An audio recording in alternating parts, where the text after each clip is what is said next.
أعوذ بالله من الشيطان الرجيم بسم الله الرحمن الرحيم يا أيها الناس قد جاءكم برهان من ربكم وأنزلنا إليكم نورا مبينا صدق الله مولانا العظيم وصدق رسوله النبي الكريم إن الله وملائكته يصلون على النبي يا أيها الذين آمنوا صلوا عليه وسلموا تسليما ولد بركاته والسلام على اللهم صل على سيدنا مولانا محمد وعلى آله وصحبه سيدنا ومولانا محمد وبارك وسلم. الصلاة والسلام عليك سيدي يا رسول الله وعلى آلك وأصحابك سيدي يا حبيب الله. ما شاء الله سیرت کورس کے حوالے سے ہماری یہ دوسری نشست ہے اور آج کی نشست میں اعلان نبوت سے پہلے کے جو عام ترین حالات و واقعات ہیں وہ آپ کی خدمت میں پیش کیے جا رہے تھے اور میں بھی اس حوالے سے کچھ عرض کروں گا. حضور کی ذات کا مقام اور مرتبہ کیا ہے؟ ایک تو فضیلت تو ہمیں ہمارے بزرگوں نے بتایا بعد خدا بزرگ تو ایک قصہ کہ اللہ کے بعد اگر کوئی بزرگ ہستی ہے تو حضور کی ذات ہے. یہ تو ہے مقام اور اہمیت کے حوالے سے حضور کا مقام کیا ہے. تو اللہ پاک نے قرآن پاک میں ارشاد فرمایا یا ایھا الناس قد جاءکم برہان من ربکم کہ لوگوں تمہارے پاس اللہ کی طرف سے واضح اور روشن دلیل آ گئی ہے. حضور کی ذات کو اللہ نے دلیل نہیں برہان قرار دیا ہے. ایک ہے دلیل اور ایک ہے برہان. اور یاد رکھیں دلیل کس کے لیے ہوتی ہے؟ دعوے کے لیے. جب کوئی دعویٰ کرتا ہے نا تو دلیل ہوتی ہے. دعویٰ چھوٹا ہوگا تو دلیل بھی چھوٹی، دعویٰ بڑا ہوگا تو دلیل بھی بڑی. اور پھر دلیل دینے والا کوشش کرتا ہے کہ ایسی دلیل ہو کہ سامنے والا رد نہ کر سکے، اعلیٰ دلیل ہو. تو جب دلیل پیش کرنے والا خود اللہ رب العالمین ہو تو وہ دلیل کیسی ہوگی؟ تو دعویٰ کیا ہے؟ دعویٰ ہے لا الہ الا اللہ. یہ دعویٰ ہے. دعویٰ کیا ہے؟ لا الہ الا اللہ. یہ دعویٰ ہے. اور دلیل کیا ہے؟ محمد رسول اللہ. دلیل کیا ہے؟ محمد رسول اللہ. یہ دلیل ہے. یہ دلیل ہے کہ اللہ کے سوا کوئی عبادت کے لائق نہیں. اللہ کے سوا کوئی عبادت کے لائق نہیں. سب کا خالق اللہ، سب کا مالک اللہ، سب کا رازق اللہ، دونوں مقام کا مالک اللہ. دلیل کیا ہے؟ محمد رسول اللہ. تو حضور کی ذات دلیل ہے. اس لیے آپ اس سے اندازہ لگا سکتے ہیں کہ حضور کی کتنی اہمیت ہے. اور پھر ایک ہوتی عام دلیل، عام دلیل جس میں گنجائش ہوتی ہے وضاحت کی، شک کی. ایک ہے برہان. برہان اس دلیل کو کہتے ہیں جو واضح بھی ہو، بین بھی ہو اور پکی دلیل ہو، اتھینٹک دلیل ہو، پکی دلیل ہو، اس میں تو شک شبہ نہ ہو. اس لیے حضور نے جب تبلیغ کا آغاز فرمایا، کل آپ سماعت فرما رہے تھے، حضور نے تبلیغ کا آغاز جب فرمایا تو آپ نے سب سے پہلے اپنی ذات کو پیش کیا. لوگوں مجھے کیسے بات کروں، میں کیسا ہوں؟ اپنی ذات کو پیش کیا کیونکہ اللہ کی دلیل ہی ہے. تو اس لیے حضور جب اللہ کی دلیل ہے تو حضور کی زندگی کا گوشہ گوشہ، لمحہ لمحہ ہم سب کے لیے مشعل راہ ہے. اعلان نبوت سے پہلے، اعلان نبوت کے بعد، یہاں تک کہ بچپنے کے جو معاملات ہیں جیسے مولانا فرما رہے تھے، بچپنے کے معاملات بھی حضور سید عالم صلی اللہ علیہ وسلم نے امت کے لیے یہ بھی جو ہے مشعل راہ. حضور کے بچپن کے حوالے سے مولانا نے آپ کے سامنے کچھ باتیں عرض کی ہیں کیونکہ ٹائم کا بھی احساس ہے اور اس لیے چند جو ضروری واقعات اور حالات ہیں وہ آپ کے سامنے میں عرض کروں گا. حضور سید عالم صلی اللہ علیہ وسلم مختلف روایات کے مطابق 4 سال حضرت حلیمہ کے پاس رہے. اس کے بعد حضور واپس مکہ پاک میں آ گئے. اور یاد رکھیں حضرت حلیمہ حضور سے کتنی محبت تھی. ایک دفعہ حضرت آمنہ حضور کو لے آئی پیچھے حضرت حلیمہ اداس ہو گئی، وہ جو برکتیں تھی وہ کم ہو گئی، تو دوبارہ مکے میں آئی، حضور کو دوبارہ لے کے گئی، پھر کچھ عرصہ حضور وہاں رہ گئے، اور پھر حضرت آمنہ حضور کو لے کے آئی۔ 6 سال کی عمر میں آقا علیہ السلام سیدہ طیبہ اما آمنہ خاتون سلام اللہ علیہا کے ساتھ مدینہ پاک میں گئے۔ مدینہ پاک میں حضور کا ننیال ہے، تو 6 سال کی عمر میں حضور اما آمنہ کے ساتھ اپنی والدہ کے ساتھ مدینہ پاک میں گئے۔ واپسی پہ مدینہ سے واپسی پہ راستے میں 6 سال کی عمر میں حضور کی والدہ کے ساتھ گیا۔ راستے میں حضور کی اما جان کا وصال ہو گیا، اور اس کے بعد حضور سید عالم صلی اللہ علیہ وسلم اپنے دادا جان کی حفاظت میں رہے۔ 8 سال کی عمر میں حضور کے دادا جان کا وصال ہو گیا، اور پھر حضور حضرت علی کے والد حضرت ابو طالب کے پاس رہے۔ آپ کی عمر مبارک جب 13 سال کی، آپ دیکھیں حضور کی اہمیت، میں بلا تفصیل عرض کروں گا، 13 سال کا بچہ، عام بچے کی میں بات کر رہا ہوں، حضور کی بات کر رہا ہوں، عام بچہ 13 سال، اس کی کیا اہمیت ہوتی ہے، کوئی ویلیو کیا ہوتا ہے، کچھ بھی نہیں ہوتا، لیکن حضور کی عمر جب 13 سال تھی، 13 سال حضور کی عمر تھی، اور بعض روایات کے مطابق 15 سال حضور کی عمر مبارک تھی، تو مکہ میں ایک معاہدہ کیا گیا جس کو حلف الفضول کہتے ہیں۔ حلف الفضول، پہلے مکہ میں ہر وقت بے امنی رہتی تھی، بے سکونی رہتی تھی، اور چھینا جھپٹی کے معاملات رہتے تھے، اور خاص طور پہ لوگ جب حج کرنے آتے تھے نا، تو مکہ میں کچھ لوگ ایسے تھے جو وہ لوگ رہتے تھے، تو حلف الفضول ایک معاہدہ کیا گیا مکہ کے بڑے بڑے سرداروں کے درمیان کہ آئندہ مکہ میں رہنے والے اور مکہ میں آنے والوں کی جان مال کے سب محافظ ہوں گے۔ یہ معاہدہ طے پایا، اس معاہدے کو کہتے ہیں حلف الفضول۔ فضول اس لیے کہتے ہیں کہ اس معاہدے میں شرکت کرنے والے جو سردار تھے ان میں سے اکثر کا نام فضل تھا، فضل، اس لیے اس کو کہتے ہیں حلف الفضول للامر والسلام۔ تو اس معاہدے میں حضور نے بڑا بنیادی کردار ادا کیا ہے۔ روایات کیا ہے کہ آپ کی عمر مبارک 13 سال کی یا 15 سال کی، اس عمر میں اس عظیم اور بڑے معاہدے میں حضور نے بڑا بنیادی کردار ادا کیا ہے۔ اس سے اندازہ لگائیں کہ حضور کی اس وقت لوگوں کے نظروں میں، لوگوں کے دلوں میں کیا اہمیت ہے۔ اور اسی عمر میں 15 سال کی عمر میں ایک اور معاملہ ہوا، خاص طور پہ جو ابھی نوجوان ہیں، میں انہیں دعوت فکر دوں گا، الحمدللہ حضور کو ماننے والے ہیں۔ ماننے والے کا مطلب اتباع کرنے والے ہیں۔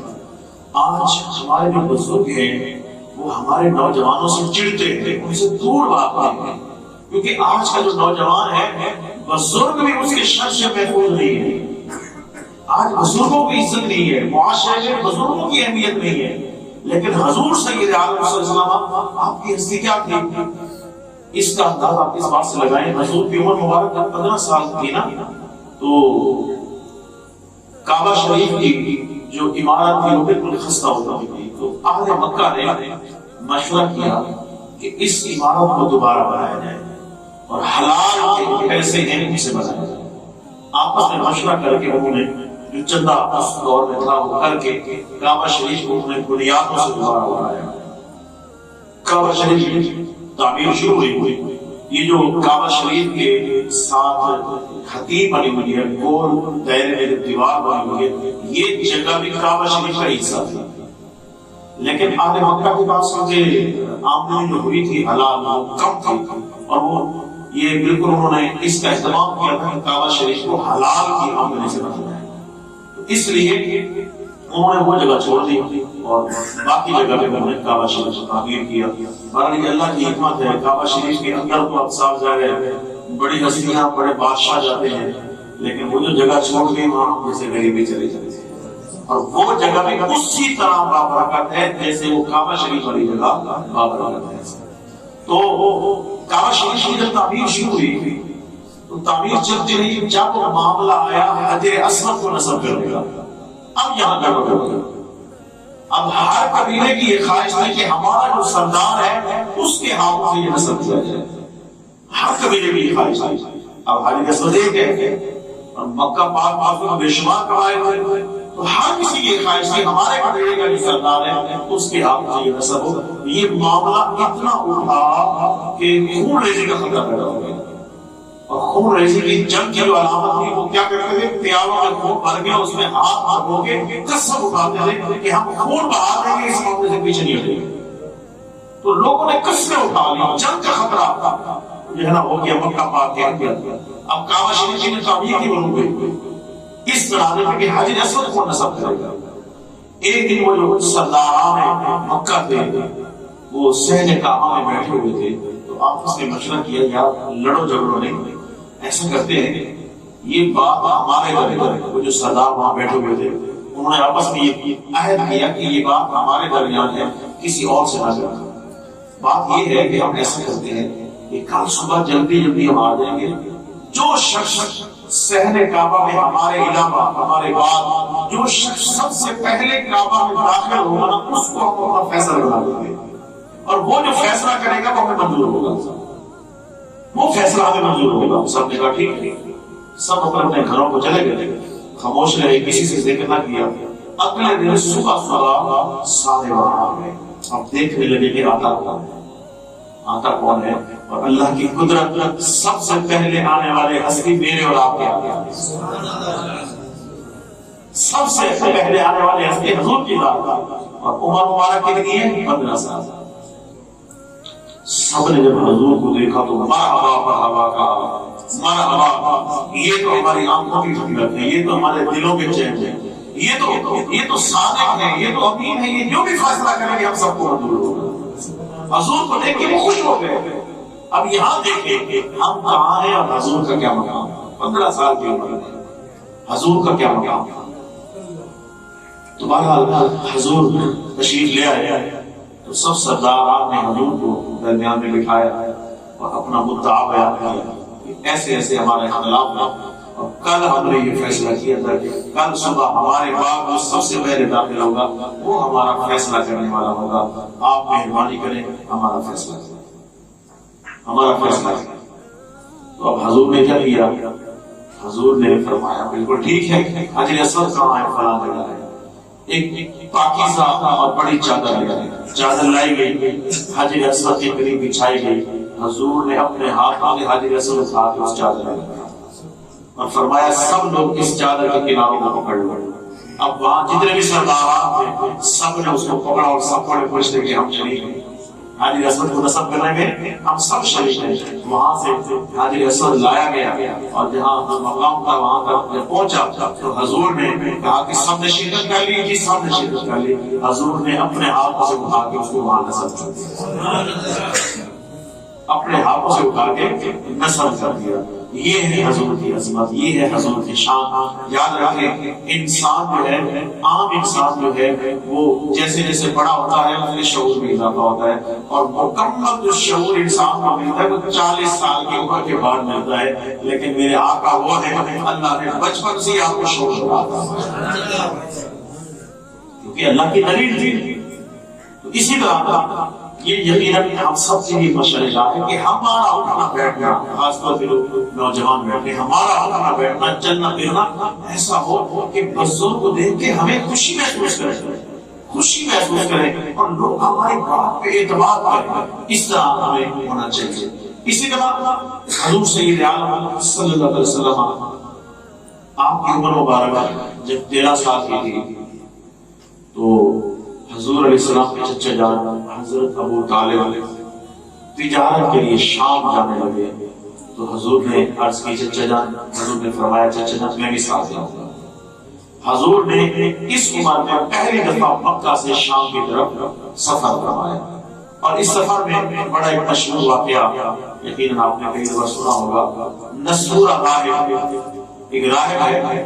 راہب کہتے ہیں جو یہودیوں کا بہت بڑا عالم اور پھر عیسیٰ علیہ السلام کے بعد عیسیٰ ان پر ایمان لائے ان کا بھی بہت بڑا عالم، اس کو راہب کہتے ہیں. تو اس نے اپنی کتابوں میں پڑھا تھا کہ آخر زمان نبی صلی اللہ علیہ وسلم ایک سفر جو ہے وہ مکہ سے شام کی طرف فرمائیں گے. تو اس نے راستے میں جھوپڑی لگا لی، اپنی کلیسا بنا لی، عبادت گاہ بنا کے اس نے انتظار شروع کر دیا. وہی اس نے جو مدرسہ سمجھ لے، خانقاہ سمجھ لے، عبادت گاہ سمجھ لے، کہتے اس کو کلیسا ہے، اس نے وہ بنائی اور وہیں بیٹھ کے حضور کا انتظار کرنے لگا۔ برسوں ہو گئے وہ حضور کے انتظار میں۔ اس کا معمول کیا تھا؟ معمول یہ تھا صبح صبح اٹھ کے شاگردوں کو پڑھا کے پھر وہ جو کلیسا تھی اس کی چھت پہ بیٹھ کے مکہ کی طرف منہ کر کے بیٹھ جاتا اور حضور کے انتظار کرتا۔ اس راستے کو کرتا رہتا جس راستے سے حضور نے آنا تھا، اور یقیناً وہ کہتا ہوگا نسیمہ جانب بدعا گزر کن ز احوال محمد را خبر۔ صبح سے شام تک اس کا یہ معمول تھا کہ وہاں بیٹھ کے حضور کا انتظار کر رہے۔ کئی سال بیت گئے، آج وہ صبح جا کے بیٹھا، جب دوپہر کا ٹائم ہوا نا تو فضائیں بڑی خوشبودار ہو گئی، ماحول بڑا عجیب و غریب ہو گیا۔ وہ بہت بڑا عالم تھا، وہ سمجھ گیا کہ آج میرا انتظار جو ہے وہ ختم ہونے والا ہے، آج میرا انتظار ختم ہونے والا ہے۔ وہ جلدی سے نیچے اترا، شاگردوں کو کہا جلدی کرو، اس جگہ کی صفائی کرو، پانی لگاؤ۔ شاگردوں نے کہا استاد صاحب آپ کا تو معمول ہے کہ آپ مغرب کو اترتے ہیں نیچے، آپ جلدی اتر آئے۔ فرمایا جلدی اس لیے اتر آیا ہوں کہ جس محبوب کے انتظار میں ہم بیٹھے ہوئے تھے آج وہ آ رہے ہیں۔ آج رسول فرماتے ہیں کہ راستہ صاف بتاتے ہیں کہ آپ راستہ بتاتا۔ تو بہرحال وہ قافلہ جس میں حضور موجود تھے، وہ قافلہ جب قریب آیا، راہب دوڑ کے قافلے کے آگے پہنچ گیا۔ قافلے والوں کو کہا، قافلے والے لوگ گئے، ان کو سلام دعا کی اور کہا کہ تھوڑی دیر ٹھہر جاؤ، دوپہر کا وقت ہے، گرمی کا موسم ہے۔ اس کی کلیسا کے باہر ایک بہت بڑا درخت تھا، کہا اس کے نیچے سائے میں بیٹھ جاؤ، آرام کر لو۔ قافلے والے حیران تھے کہ ہم ہمیشہ یہاں سے گزرتے ہیں، اس کو چھت پر دیکھتے ہیں، اس نے کبھی ہم سے سلام نہیں کیا، آج بڑا مہربان ہو رہا ہے، راز کیا ہے؟ بعد میں قافلے والے اترے اور اس درخت کے سائے میں بیٹھ گئے، اور حضور دنیا و ما فیہا سے بے نیاز ہو کے ایک طرف دھوپ میں بیٹھ گئے۔ حضور ایک طرف دھوپ میں بیٹھ گئے۔ علماء لکھتے ہیں، مورخین نے لکھا کہ حضور جب دھوپ میں بیٹھے نا، اس درخت نے جھک کے حضور پہ سایہ، اس درخت نے حضور پہ سایہ کر دیا۔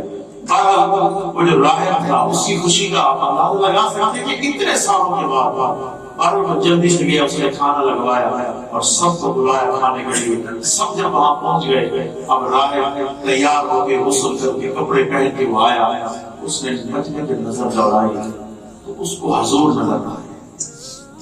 اس نے کہا سب آ گیا؟ آپ نے اور کہا جی سب آ گئے۔ کہا نہیں رہ گیا۔ آپ نے اور دیکھا کوئی نہیں رہا، سب آ گیا۔ کہا نہیں رہ گیا۔ جب بار بار انہوں نے اصرار کیا تو رہ گیا ہے۔ قافلے والوں نے کہا باقی تو سب آ گئے ہیں، ایک 13 سال کا بچہ ہے جو بار سامان کے قریب بیٹھا ہوا ہے، باقی تو سب آ گئے۔ تو میرا وجدان کہتا ہے، اس نے کہا ہوگا عجیب براتیوں کو آ گئے اور دولہے کو وہاں بٹھا دیا ہے، دولہے کو وہاں بٹھایا ہے۔ تم تو پہلے بھی یہاں سے گزرتے تھے، پہلے تمہیں کبھی کسی نے پوچھا؟ آج یہ تمہیں عزتیں دی جا رہی ہیں، یہ جو تم پہ نوازی ہو رہی ہے، یہ تمہاری وجہ سے نہیں ہے، اس دولہے کی وجہ سے۔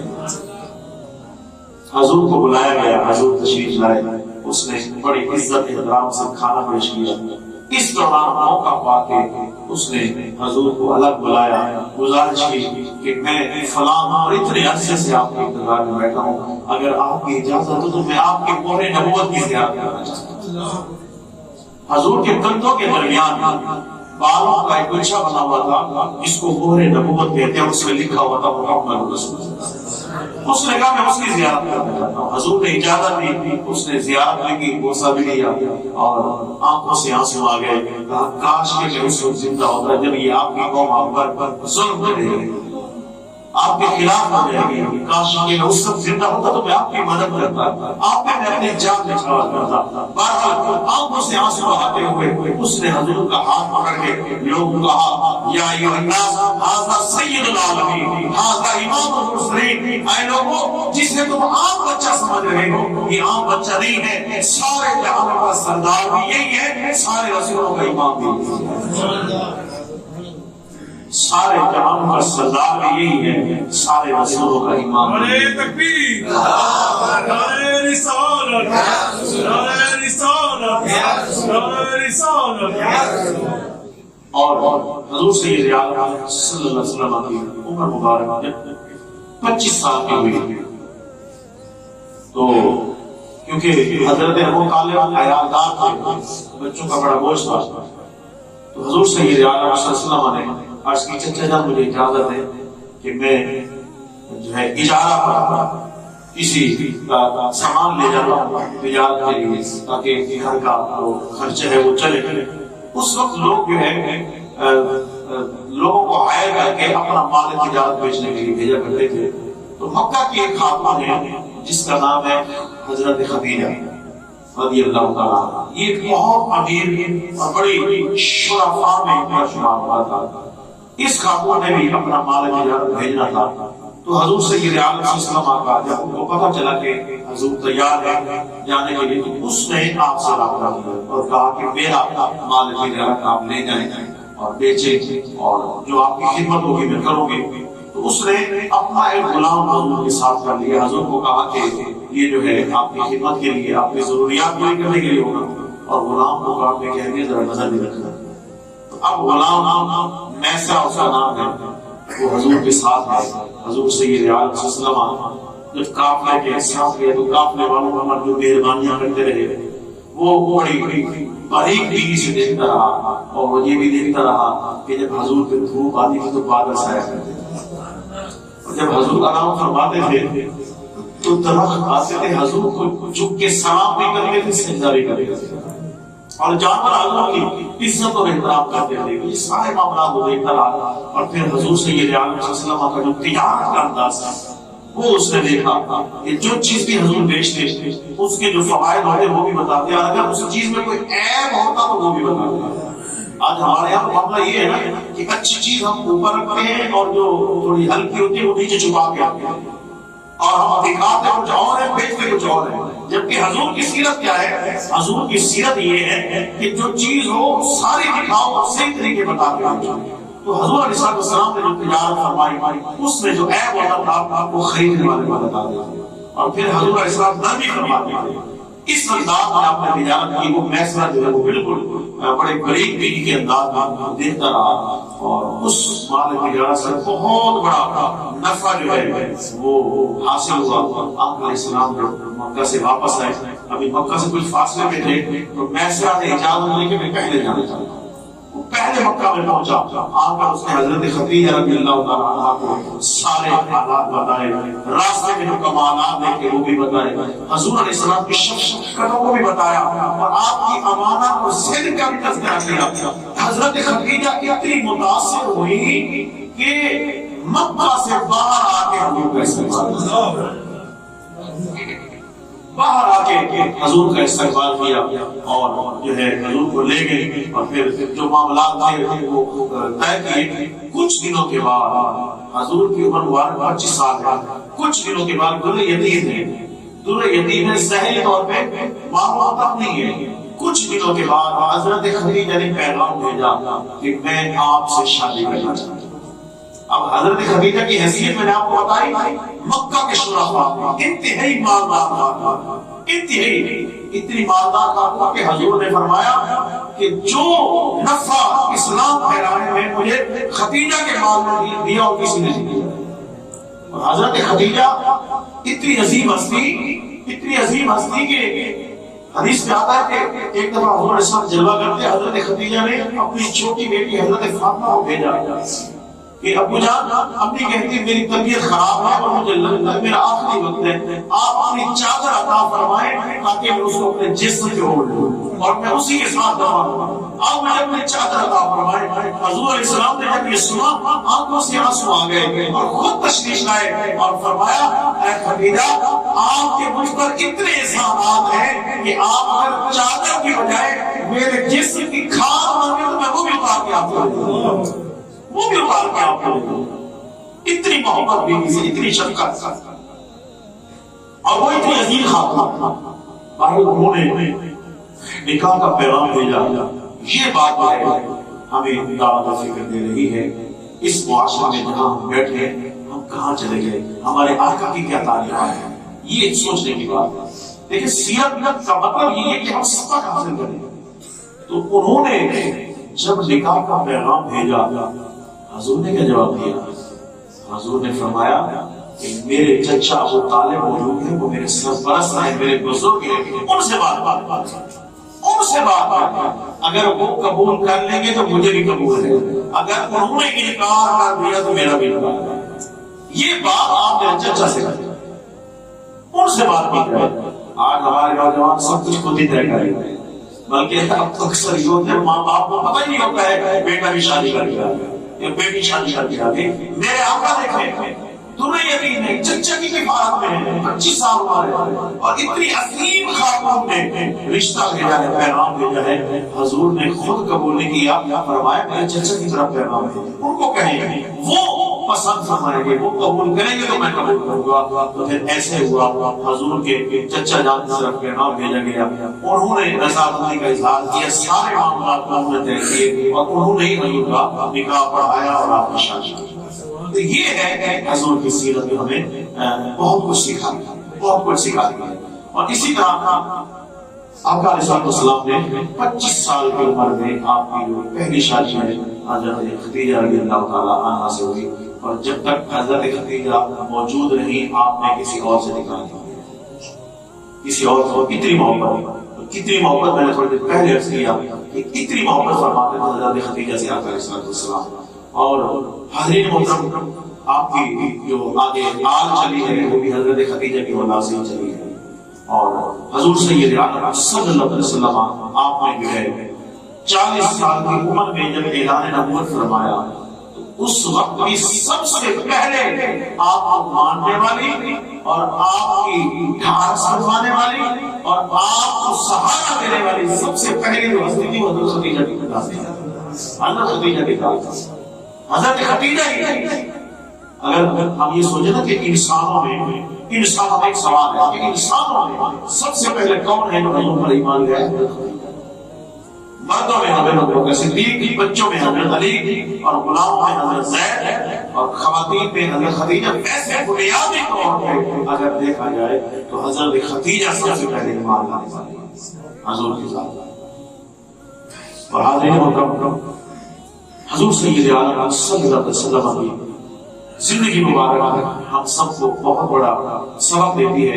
اس حوالے سے ایک اور بات بھی میرے یاد میں ذہن میں آ رہی ہے، وہ بھی آپ کو عرض کر دوں کہ اعلان نبوت کے بعد، یہ بات اعلان نبوت کی بات ہے، اگرچہ اس حوالے سے کل عرض کریں گے، اعلان نبوت کے بعد حضور علیہ السلام مکہ کے راستے سے گزر رہے تھے، حضور کا اخلاق، آپ گزر رہے تھے تو ایک بزرگ خاتون سامان باندھ کے کھڑی ہوئی ہے اور لوگوں کو بلا رہی ہے کہ مجھے یہ اٹھوائیں، کوئی اس کی طرف کھڑا تھا۔